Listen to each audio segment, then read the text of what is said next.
That's whose house I bought. Okay, we bought Dr. Flynn's house. Oh.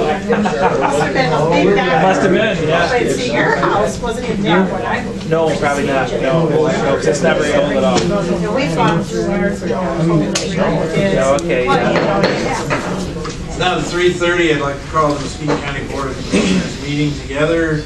We could rise for an invocation, please. Let us pray. As we prepare for another great summer season here in Muskegon County, please instill us with a spirit of optimism and a sense of pride. This is indeed a great place to live, work, and play. And with your help, we hope to make that a reality for all of our citizens. And as always, watch over those who protect us both here and abroad. Amen. Amen. I pledge allegiance to the flag of the United States of America and to the republic for which it stands, one nation, under God, indivisible, with liberty and justice for all. And the roll call, Madam. Commissioner Collins. Here. Commissioner Cross. Here. Commissioner Derazinski. Here. Commissioner Engel. Here. Commissioner Jaeger. Here. Commissioner Longmire. Present. Chairman Mahoney. Here. Commissioner Plummer. Here. Commissioner Skolnick. Here. Vice Chairman Snyder. Here. Commissioner Wilkins. Here. 11 present. We're all here. Thank you. Next is the approval of the agenda. So moved by Commissioner Collins, seconded by Commissioner Engel to approve the agenda as presented. Any changes, discussion, concerns? None. All those in favor say yes. Yes. Those opposed, no. Motion carries. For the approval of the minutes of March 22nd. Second. Moved by Commissioner Wilkins, seconded by Commissioner Engel to approve the minutes of March 22nd. Any discussion? Outside of the noise on the bed. All those in favor signify by saying yes. Yes. Those opposed, the same. Motion carries. Next is a legislative update from Mr. McGuire. I do not see Mr. McGuire here yet. What I would suggest we do is when he arrives, we can break in the agenda at that point and have him do his presentation. Maybe he got stuck in traffic. Ground up, yeah. Okay, next, public comment on an agenda item. Anyone wishing to speak to us on an agenda item? Seeing none, we can move on to communications, which we had none. Committee reports. Courts and public safety. Commissioner Snyder.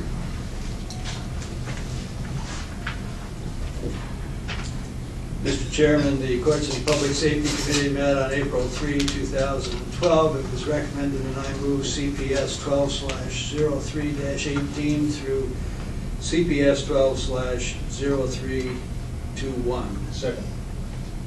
Moved by Commissioner Snyder and seconded by Commissioner Collins to approve the Courts and Public Safety Committee report of April 3, 2012. Any discussion? Seeing none, roll call, Madam Clerk. Commissioner Cross. Yes. Commissioner Derazinski. Yes. Commissioner Engel. Yes. Commissioner Jaeger. Yes on 18, no on 19, yes on 20 and 21.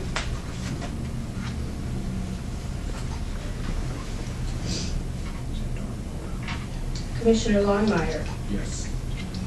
Commissioner Plummer. Yes. Commissioner Skolnick. Yes. Vice Chairman Snyder. Yes.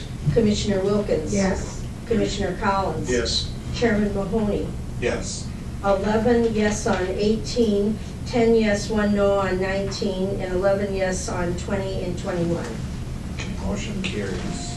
And that completes the report of the Courts and Public Safety Committee. Thank you, Commissioner Snyder. We have Human Resources.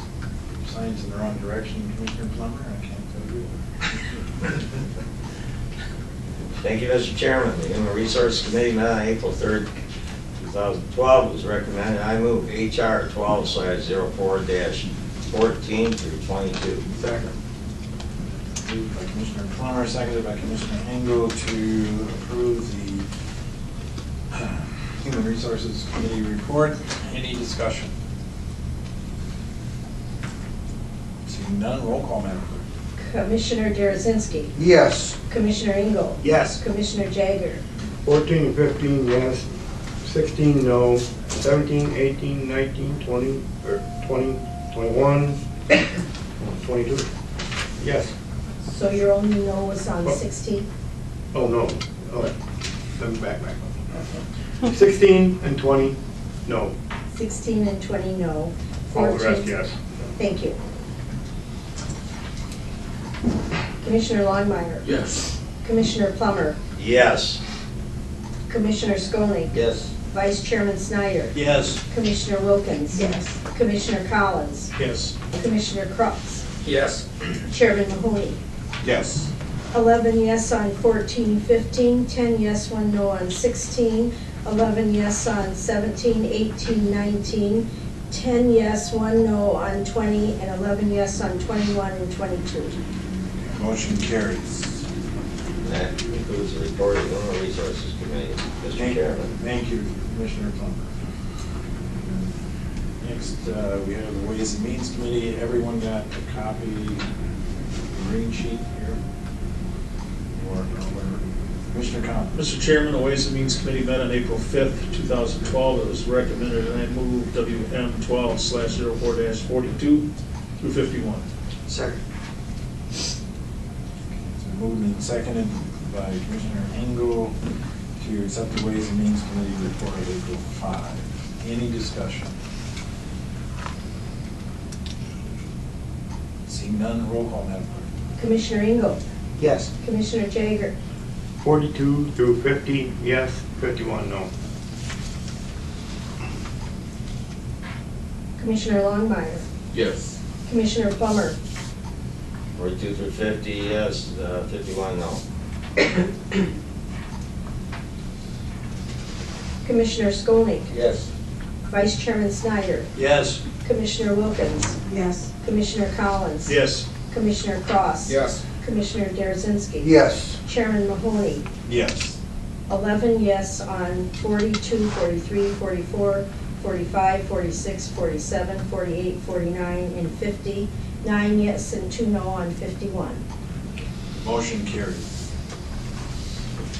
Mr. Chairman, that concludes the report. Thank you, Commissioner Collins. Mr. McMyer needs it. Under my report, I have for the Community Mental Health Board appointments, I have 2 that have been recommended for appointments. The terms will go through March 31st, 2015. One is Janet Thomas, and the other is Dr. Remington Sprague. So moved. Support.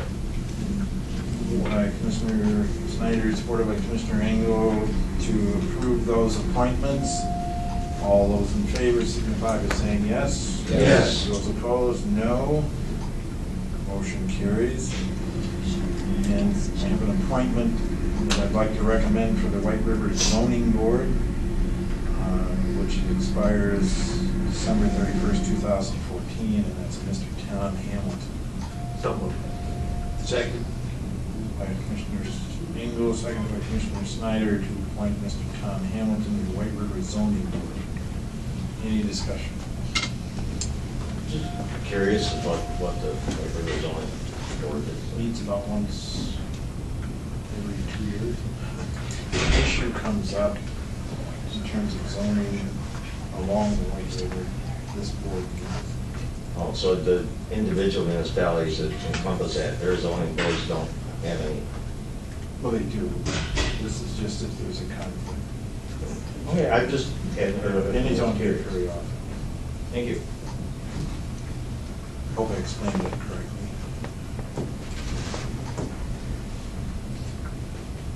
Okay, now, next, we have to vote on that. All those in favor signify by saying yes. Yes. Those opposed, same. No. Okay, motion carries. Now, next I have a discussion on the citizen applications to the jail and juvenile transition center.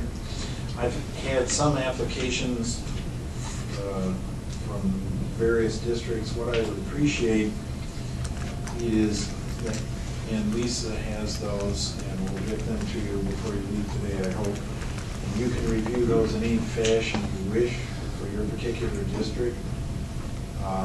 You can phone those folks, you can interview them, whatever your choice is. But then get a name to me before the next full board meeting, and I will just go ahead and appoint those folks at that.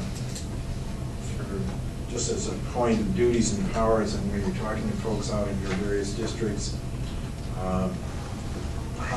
what we'd like them to do is become educated about the need for a new county jail in juvenile through presentations about the projected number of adult and youth offenders, types of offenders, services, and so forth. Provide input to the jail committee, the JJTCC, the jail committee. And the county administrator regarding identified need and design of a new jail and transition facility, develop an outreach strategy to assist us in educating the public about the jail and need for it, implement the strategy including potential speakers, participate in that perhaps. They will meet about twice a month. For the first month, complete the educational process. And it will be probably a kind of a 2-year commitment, or at least a year. So, anybody have questions on that? So, yes, Mr. Chair. After the selections are made, are you going to notify the people that the names that came in, plus send them a synopsis of what you just read? Yes, yes. I think that would be good, so that they will know what to expect. What to expect. Good. And we will notify all of them, as well as those that are not sure the reasons for it. Okay. Commissioner Flank. Question is, are we limited to the one person in our particular district at this point? I've had a number of applications, some of which I think would be better, we would like to have serve as, for instance, Bob Carter happens to reside in the district that I represent currently. I think that he would be invaluable on the committee, and I'd like to see him in a position as an ex officio member, just because of his knowledge and his ability to relate to people. But there are others who I think would serve well to go out and represent it in the community. So is there any room for any deviation in the committee so that we might be in a position to appoint someone like a Bob Carter as an ex officio member of the committee? I would like to see us in a position to be able to do that. The next time the jail committee meets, we probably should discuss that. I personally don't have a problem with that, but I can't go ahead and make that decision. Well, I wasn't asking you to make the decision. I was simply raising the issue because I think it's something that we should take into account and we should address. There's some really great knowledge there that I would hate to see us look past. I would think that even with the committee that we put together, we're going to be reaching out to a whole lot of citizens in the community, leaning on them, so to speak, for expertise. Commissioner Plum. Well, so I'm agreeing on, the more the merrier sometimes. I mean, yeah, you can't have too many, but I think the more public participation we can get in this, the better off we're going to be. It's just my opinion. I'm a firm believer in that. If we can't have the public behind us, this jail will not get built. Isn't there a committee already together that are discussing the jail issue already? There's a Does regular this new committee supersede? This is a citizens review committee, which is simply whatever the jail committee comes up with, we're basically going to run it by this committee to see what their reaction is. It's a community code. That's my general impression. I'm not sure we want a huge committee there, but I think a lot of people will be involved. You know, limited to the district, what I would really like to see is a female on that committee that has background in youth. The names I hear have all background with the adult.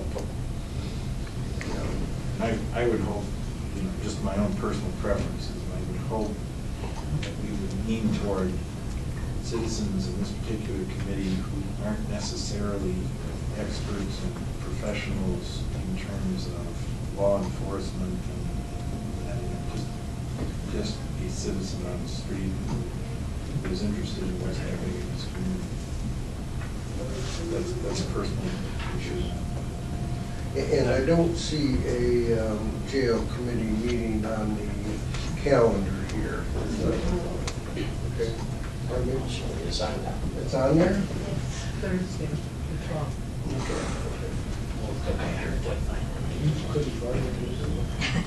We got it straight. I'll show you. Any other questions on that? And I'm hoping to get Just generalized, the criteria that each district uses is for them to set. They just get me when they're done with that particular committee, but I think Mr. Snyder has indicated it should be a pretty wide open affair in terms of folks who continue involved in We could simply have the members of that committee act as a community leader within their area instead of other. You don't want to get a committee too huge. No, I can't get that done. Any other questions?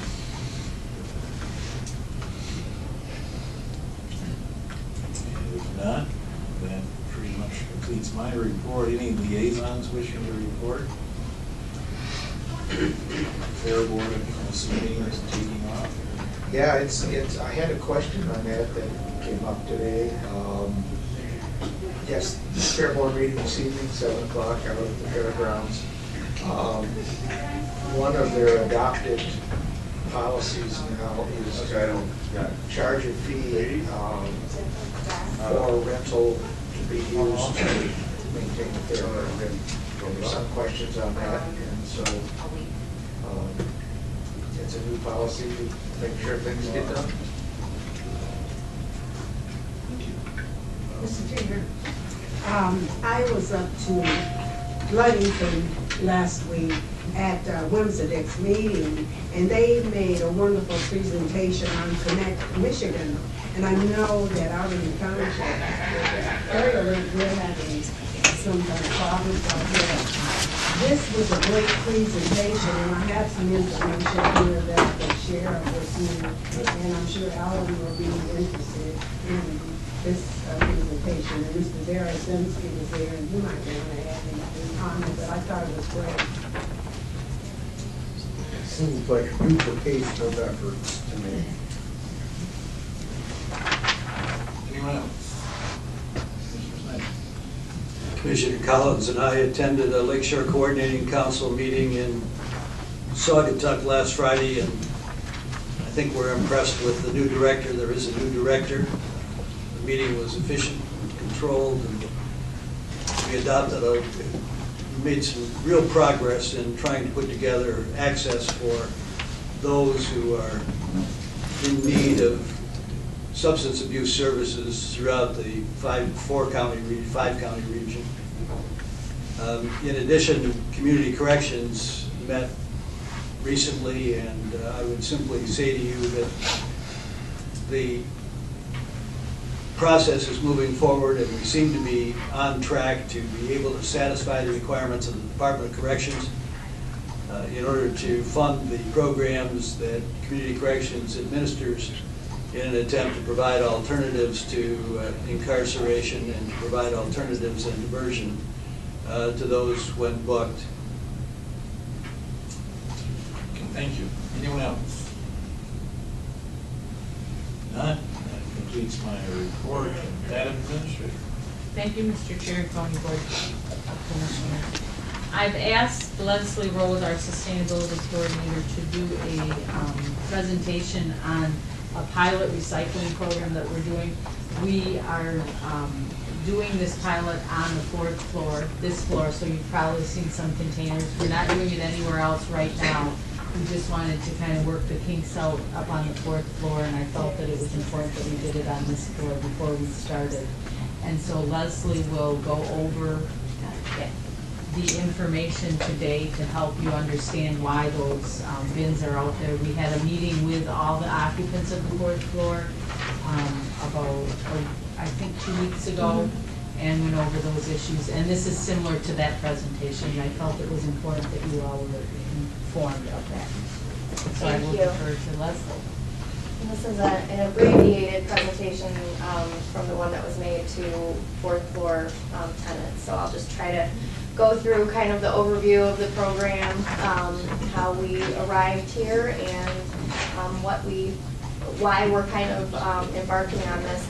The presentations you have is the full presentation that was given, so the slides might not all match up. But so when I first started here, a little over a year ago, I started to look at the systems that are and maybe aren't in place in our 22 plus county facilities for managing waste and recyclable materials, and collected a lot of data, based on, building occupancy to try to get our arms around, what systems are in place and, what our infrastructure is and what our occupancy is. So we did a lot of surveying and kind of came to the conclusion that we would start in our Hall of Justice.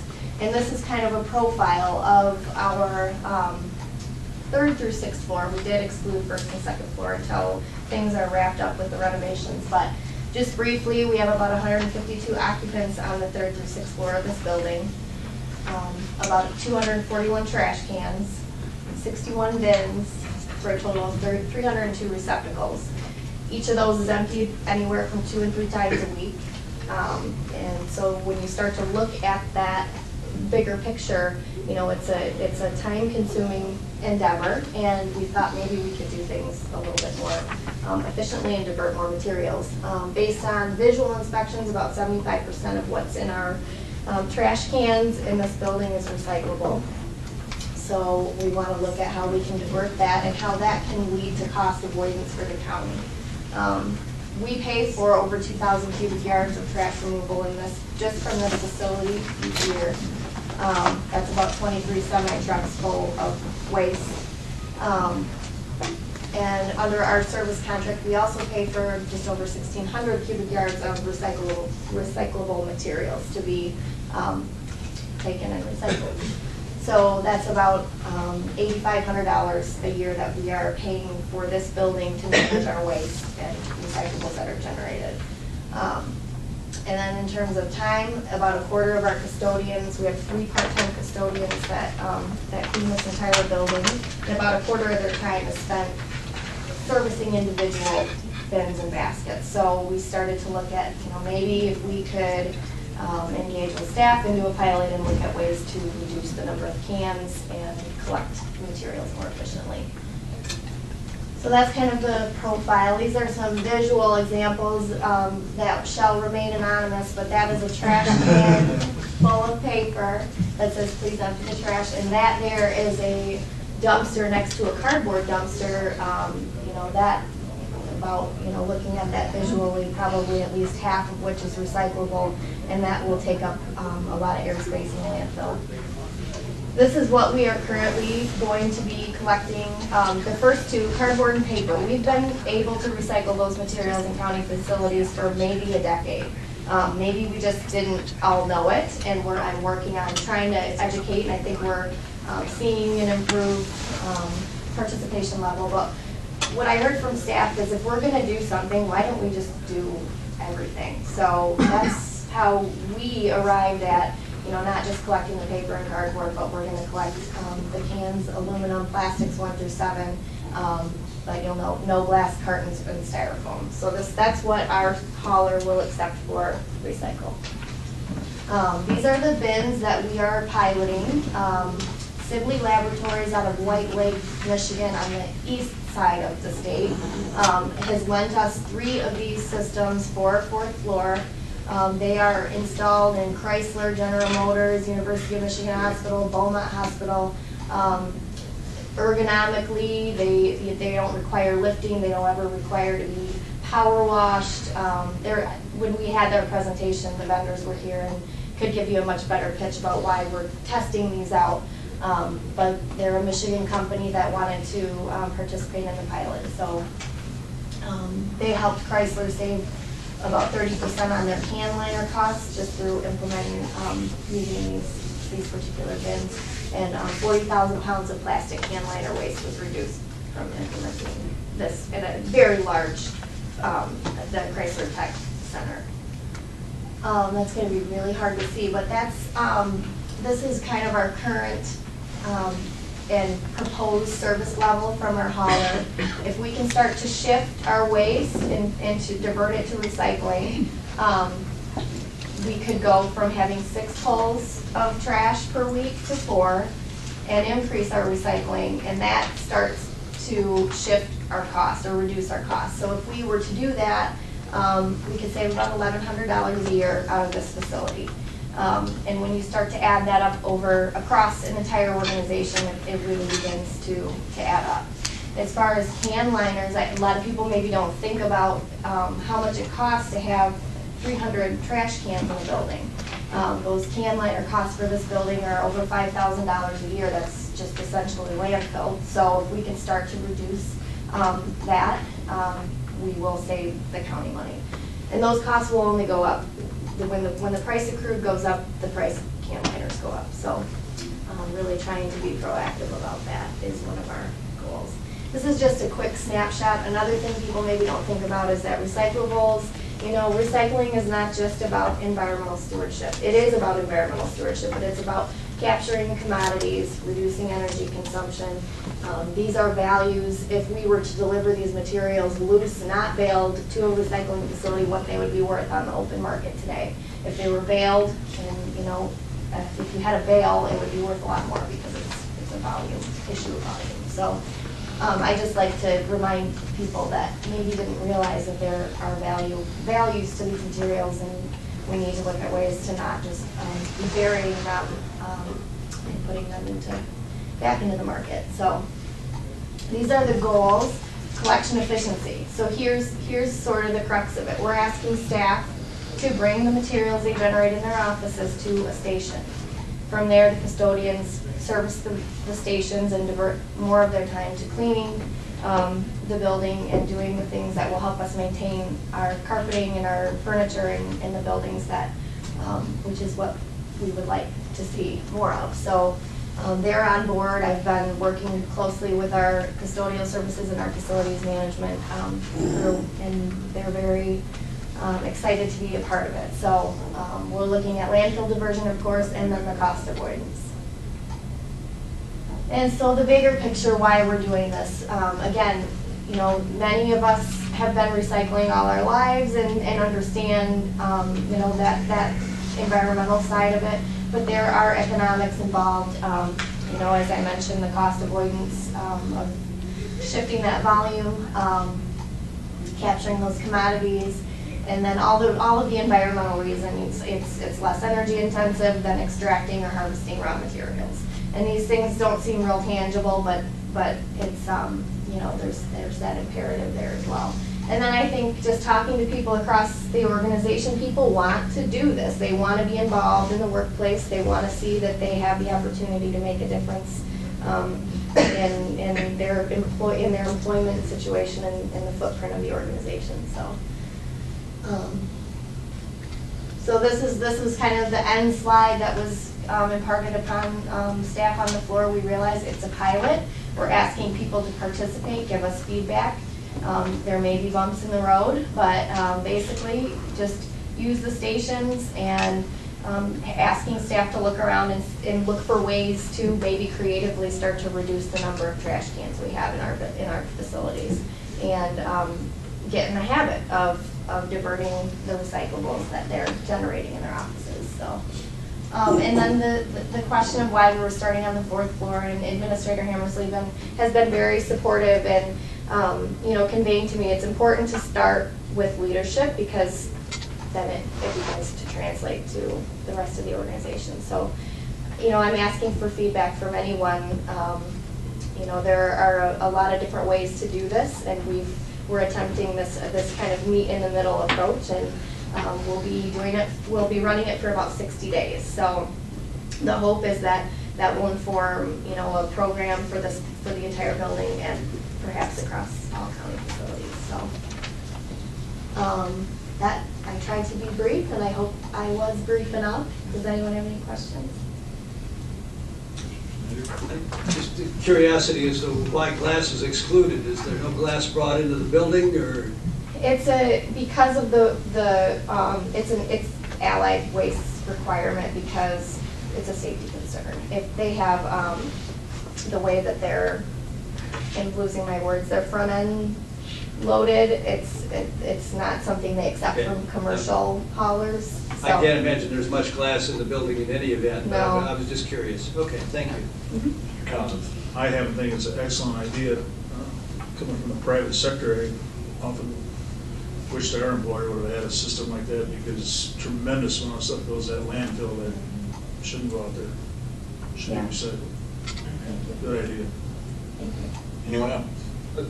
Other than the 60-day pilot, I understand you gotta have a time set for the pilot, but are you assuming that it's gonna go and just take right off from there and here? I mean, at least in this building? Yeah, that would be my goal. I mean, when you look at multiple facilities, I think it does make sense to start with a bite-sized piece. Right. And yeah, so the goal would be, I mean, my goal would be to have this building on board by then, at least the end of the year. But, you know, we're gonna, you know, keep the feedback and consider, you know, what changes we might need to make before we go all out, so. I think it's a good deal, but are you going to keep track of like how much office staff will be involved? So like we'll have like a total of how much time they're going to have involved separating all this, or we're not? That's a good point. I mean, it's not something that I specifically, you know, asked to track. I mean, we want to make sure that we're not getting a lot of contamination, but finding ways to make sure that it's efficient for everyone is. Yes, because we are reducing staff, so then if we got time into this, then we're even losing more time. So, I mean, I think it's just something to think about. Anyone else, Commissioner? You know, I think it's a great idea, and you know, I found that I've gotten hooked on recycling. You kind of get addicted to it after a while, and I made the tactical mistake of buying a recycling bag from Lakeshore Document. I don't know if you're aware of those or not, yep. But he has a deal where for $5 you buy this bag and they'll shred your office paper for as many times as you want to bring it out there. Because one of the things is, of course, is security. And I know when I throw things away, I like it shredded, I mean paper. Just so I don't have to worry about it like credit card offers or things you get in the mail. So I think I've been taking out there at least 20 pounds of paper every month, sometimes more. And once you get in the habit of doing it, it's pretty easy. Really, you just keep it throw it in a box, and then once a week take it over, you know, take it out to the hall or wherever you want to do it. It isn't like you have to do it as soon as you want to throw something away. What about that though? I mean, there are places to throw stuff you're worried about security on, right? I mean, we have shred bins around. We do, and each office does things a little bit differently, but we do have, Lakeshore does a fair amount of shredding from this building. And there's also personal shredders. One last thing I should mention, I know the last time I was out there, Gary Olson, who owns the place, came over and talked to me, and he recycled about 1.5 million pounds of paper last year, which he sold, so he got money for it. Yeah. And you know, got turned back into paper, and you know, it feels good. Yeah. So. Yeah, there are a lot of companies that have flip-flopped and are actually earning, you know, revenues from what they generate from it. so. It's pretty amazing. Anyone else? Well, thank you, Leslie. I think Thank it's a you. great project. Thank you. I'm hoping it goes Anyone has very other well. questions, feel free to contact me. At this point, like I said, we would come back to Mr. Tim McGuire from the Michigan Association of Counties to give us a legislative update. Thank you for being here, Mr. McGuire. Thank you very much. I'm sorry I was a little bit late. It snowed on the way here. I didn't like that at all. But anyways, I'm pleased to be here, and also very pleased to thank Nancy Waters personally. About a year ago, I attended a meeting, and she presented me with a book of all the county courthouses throughout the state of Michigan and a little history behind that, and that's proudly on my desk. Thank you, Nancy. That was very nice and very kind of you.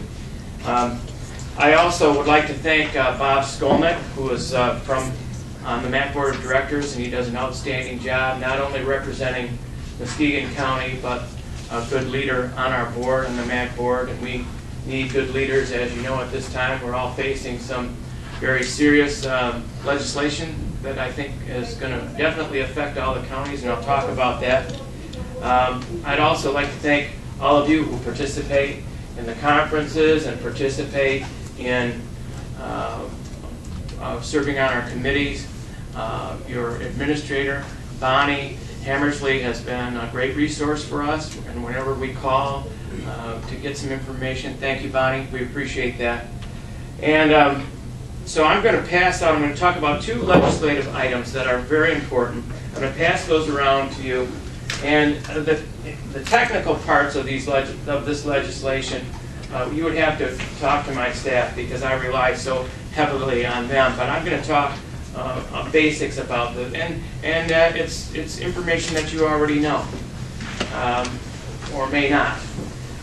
We have two serious pieces of legislation that are going to affect the counties. One is revenue sharing, and you know that that is a very crucial part of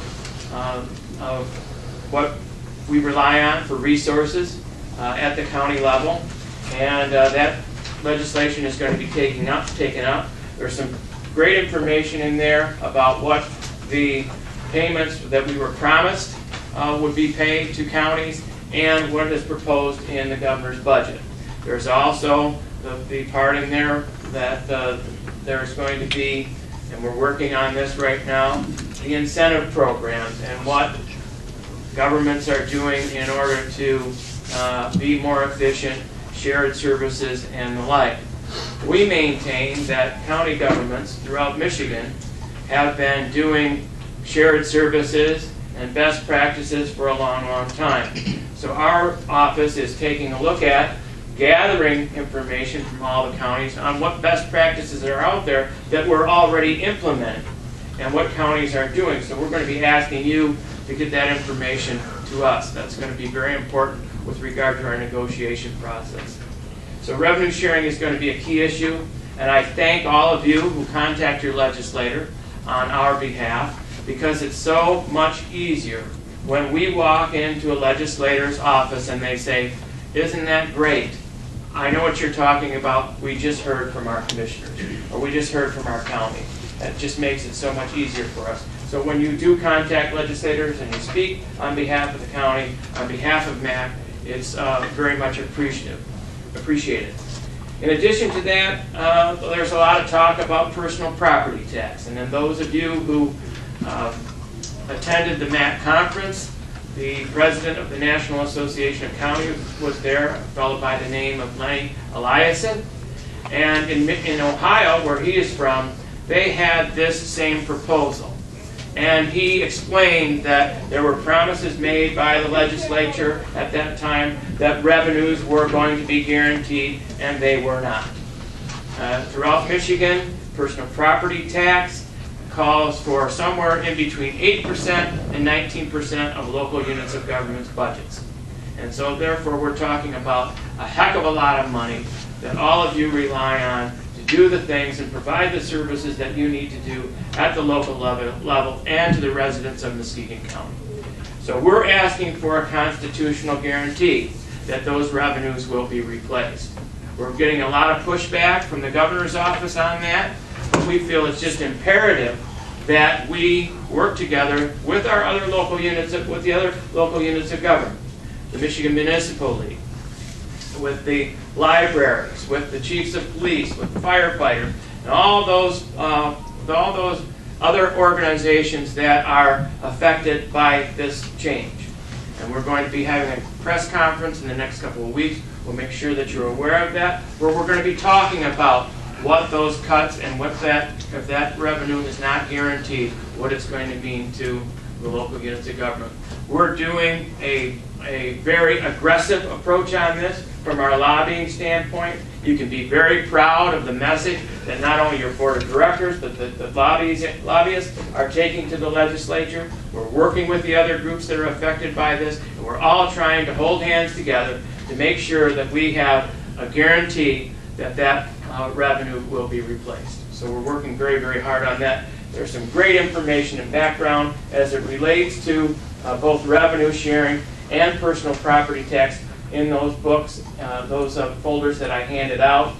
And I'm hoping that you'll read through those before you put them in the recycling bin on the fourth floor. At any rate, I want to talk about some real positive things that we're doing at MAC too.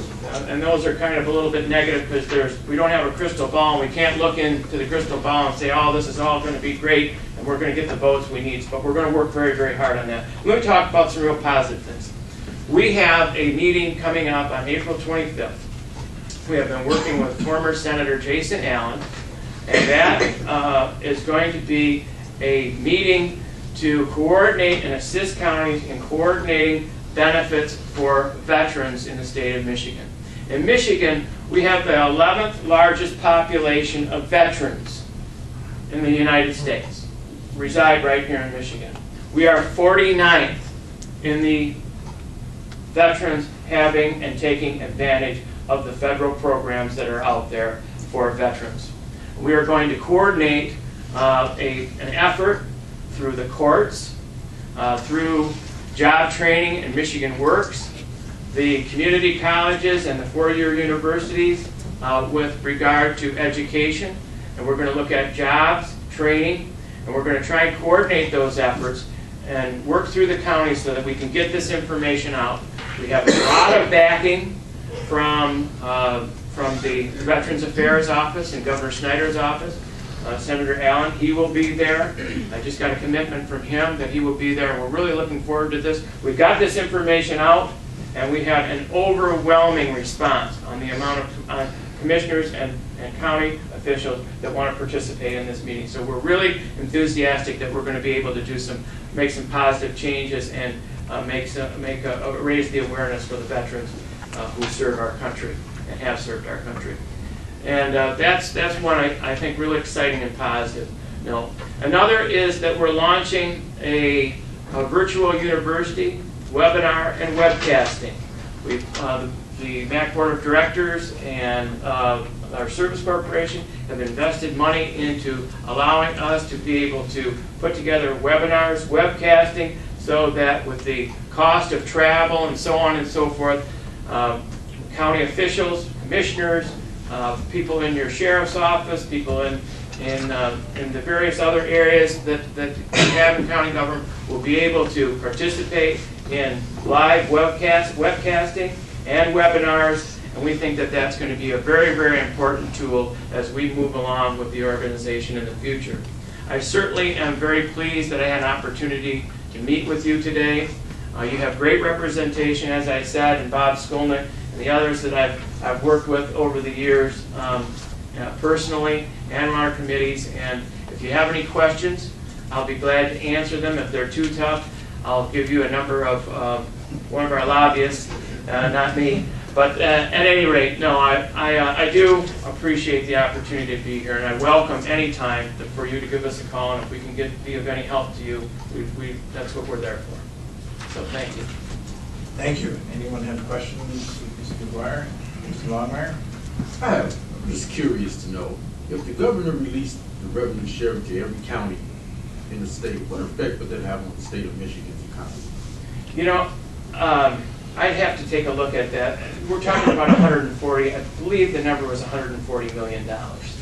And so I'd have to take a look at those budget numbers and see what kind of effect. But they're really, you know, the tightening of the belts over the years have caused this, and also, you know, the cost of operating both Medicaid, corrections, universities, and so forth. We would have to take a look at how much. I'd have to take a look at that, but I'd be glad to get back with you on what that effect would mean on the general fund budget. Thank you.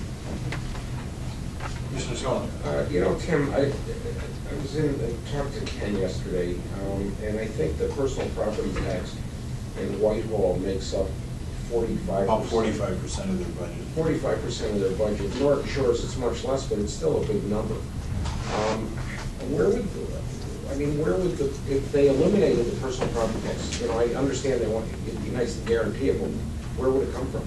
Well, I think there's a couple of different options that we're talking about out there.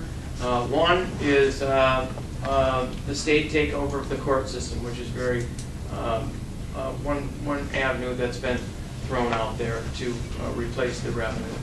There have been other tax incentives that have been out there and been talked about, and quite frankly, you know, no one can sink their teeth into where those replacement revenues are going to be, but there are different options that have been discussed out there, and we just don't have our arms around them yet because, quite frankly, the bills haven't been dropped. They gained a lot of momentum early on last year, and then things kind of fizzled out because we were trying to take a look at what those replacement revenues would really be. So I think there's going to be some proposals that are out there, and we will certainly keep you informed as to what they are and what the answers are going to be. Anyone else? Commissioner Norman. On the revenue sharing, seems how you gave the townships, cities, and villages a little jump start on this. Where does that leave the county in this? If they've already started their best practices, it just seems like the county is going to be left out of that. I don't think so. I really don't. I don't believe that.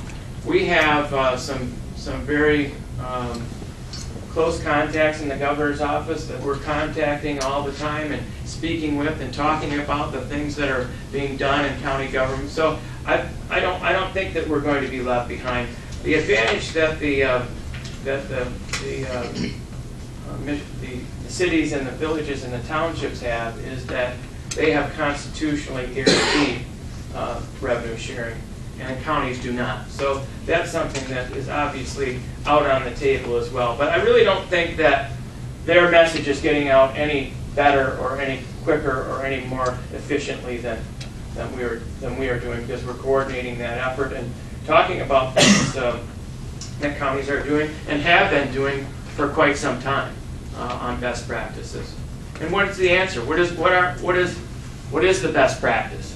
What is the best practice? Well, the best practice in Muskegon County might be A, B, and C, and in Monroe County it may be X, Y, and Z. I don't know. And those are the kinds of things that are really kind of frustrating when you're talking about, well, what are best practices? And we think that from the information that we've received from the counties have been doing best practices for a long, long time. And that's the message that we're going to transmit to the governor's office with regard to benchmarking that they want to have as far as revenue sharing is concerned. And I think that the counties, from my perspective, being a little bit prejudiced, I guess have done an outstanding job in trimming costs and cutting back costs and looking at employee benefits and so forth. So I really believe that a lot of the best practices have already transpired as it relates to county. We need to get that message to the governor. That's what we need to do. Is the fuel taxes called, or are they still working on that? Or? Well, you know, it's funny that you asked that. I had an interesting conversation with the person that represents the County Road Association of Michigan yesterday. It indicated that in the Senate there is some momentum with regard to the fuel tax. Obviously, it's not a very popular time to talk about that with gas prices the way they are, but I'm told in the Lansing rumor mill that there may be some momentum on that. Obviously, we'll keep you informed. Yes, sir. Just in passing along, we tried that and it hasn't worked. And so we should learn from history. I agree. It's a very, very difficult issue to deal with. There's no question about it. But we're leaving a lot of money on the table from the federal government too, so we'll take a look and see. They should learn too. Anyone else? You know, Ken, if I could just make a comment. I've been to many meetings at the MAC headquarters in Lansing, and I've had a lot of interaction with the staff, and Tim, your staff is terrific. Thank you very much. And I think we do well to be associated with MAC, and we need somebody there looking out for us, and they're doing a great job. So, thank you. I'll pass that along. Thank you. Anyone else? Thank you very much, Mr. McGuire, for showing us the light. All right. Thank you. Thank you very much.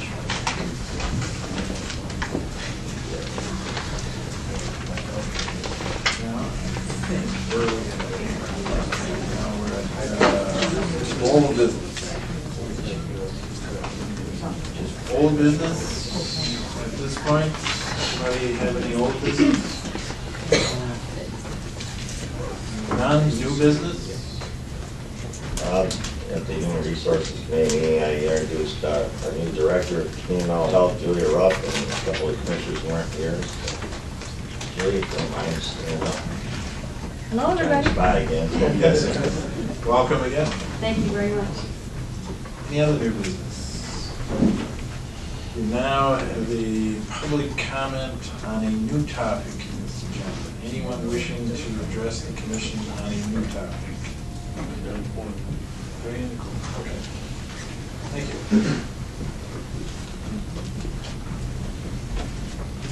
Ryan Bennett, 1538 White Pine Court, Twin Lake, Michigan.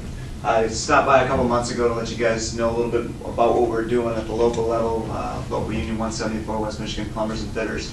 I'm proud to announce that we are going to have an open house coming up in the middle of May to unveil our new training facility. We recently added on 50 feet to expand our training operations and upgrade our technology so we can stay on the cusp of the exciting technology that is the plumbing and mechanical field nowadays. So I will be forwarding an invite to each and one of you. I hope you can make it. We are proud to feature as one of our local vendors the Cheese Lady for right down the road, one of my favorite people in Muskegon County. So she'll be there along with, we'll have a beer garden, some wine tasting, and some food. So please come out if you can. Also wanted to let you know about a career day that we're going to host. We're going to have 40 kids from Muskegon along with various other tech centers out to our training facility to kind of show them a glimpse into the career of a pipe fitter, welder, plumber, and HVAC service. I think it's incumbent on organizations like ours to let those young kids know that there is a viable post-secondary opportunity in an apprenticeship program. So I wanted to keep you abreast of that, and thank you for allowing me to speak. Just a quick question before we go on. What day was that? It'll be May 18th, 4 to 7 p.m., and I will get each and one of you an invite. I brought a stack of them, which amounted to 4, so my idea of a stack isn't really going to get the job done today.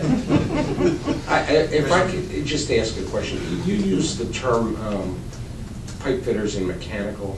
Mm-hmm. What does mechanical encompass? Mechanical, we've got plumbing and mechanical. Your plumbing is your waste, your sanitary water, where your mechanical would be your HVAC service, steam, condensate. And then you get into process piping, which is chemical and fluid product transfer. Are you educated? I'm an expert now. Yeah. If you stop by on the 18th, I'll show it all to you. I appreciate it. Thank you.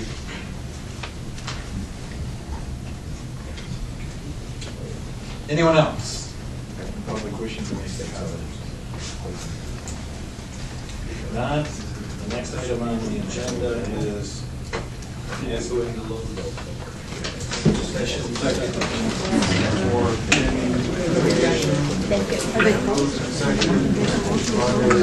When did they go? No, I got it.